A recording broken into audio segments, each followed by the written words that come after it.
Nepal premier league season 2 अन्तिम भिडन्त मैदानमा आम्ने सामने छन् सुदूरपश्चिम रोयल्स र लुम्बिनी लायन्स। को उठाउनेछ उपाधि? सिजनभर सुदूरपश्चिम रोयल्स एकदमै व्यवस्थित, योजनाबद्ध र लगातार प्रदर्शन गर्दै आएको छ। क्वालिफायर 1 मा विराटनगरलाई 77 रनले पराजित गर्दै फाइनलमा प्रवेश गरेको रोयल्स उच्च आत्मविश्वासका साथ मैदानमा उत्रनेछ। अर्कोतर्फ प्लेअफमा पुग्ला भनेर कसैले पनि नसोचेको लायन्स पहिले एलिमिनेटर अनि क्वालिफायर 2 एकपछि अर्को जित्नै पर्ने दबावका बीच पहिलो पटक फाइनलमा पाइला राख्दै लुम्बिनीले सिजनको सबैभन्दा ठूलो पुनरागमन गरेको छ। सन्तुलित बलिङ, कडा पेस अट्याक र अनुभवी मिडल अर्डरका कारण सुदूरपश्चिम रोयल्स लुम्बिनी लायन्स भन्दा निकै बलियो देखिएको छ।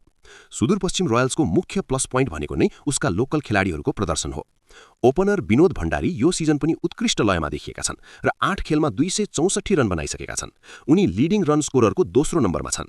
यसले गर्दा रोयल्सले राम्रो स्टार्ट पाइरहेको छ। त्यस्तै मिडल अर्डरमा पनि ईशान पाण्डे, आरिफ शेख जस्ता घरेलु खेलाडीको प्रदर्शन राम्रो नै रहेको छ। कप्तान दिपेन्द्र सिंह ऐरीको त कुरै गर्न परेन। चाहे ब्याटिङ होस् या बलिङ होस् या फिल्डिङ होस् या त कप्तानी नै किन नहोस्, हरेक कुरामा एक्स फ्याक्टर हुनु नि। बलिङमा पनि स्कट कुगलाइन, अविनाश बोहरा र हेमन्त धामी जस्ता खेलाडीले गर्दा पेस अट्याक निकै अब्बल छ। Avinash Bohra leading wicket taker पनि हुन्। उनी 8 खेलमा 16 विकेट लिँदै दोस्रो स्थानमा छन्। त्यस्तै अर्का एक्स फ्याक्टर हुन् हरमित सिंह। यो सिजन उनको बलिङलाई ब्याट्सम्यानले खासै खेल्न सकेका छैनन् र उनी पनि चौका र छक्काको वर्षा गर्न सक्षम छन्। सुदूरपश्चिमका अनुभवी विदेशी खेलाडी क्रिस लिन र जोस ब्राउनको अनुपस्थितिले उसलाई अप्ठ्यारो हुन सक्छ, तर त्यसको असर खासै पर्दैन भन्ने कुरा विराटनगर किङ्सको खेलमा देखिसकेको छ। र कमजोरी? पावर प्लेमा छिट्टो विकेट गुमायो भने हटक्कै चेन टुट्छ र स्पिन विरुद्ध कहिलेकाहीँ सङ्घर्ष देखिन्छ। उता तुलनात्मक रूपमा कमजोर देखिए पनि पछिल्ला खेलमा उत्कृष्ट लयमा रहेको छ लुम्बिनी लायन्स। उनीहरूका दुई धार जोडिएको छ, शीर्षक्रमको आक्रमण र बहुआयामिक स्पिन अट्याक। शीर्षक्रममा डार्सी शर्ट र रोहित पौडेलको भूमिका मुख्य हुनेछ।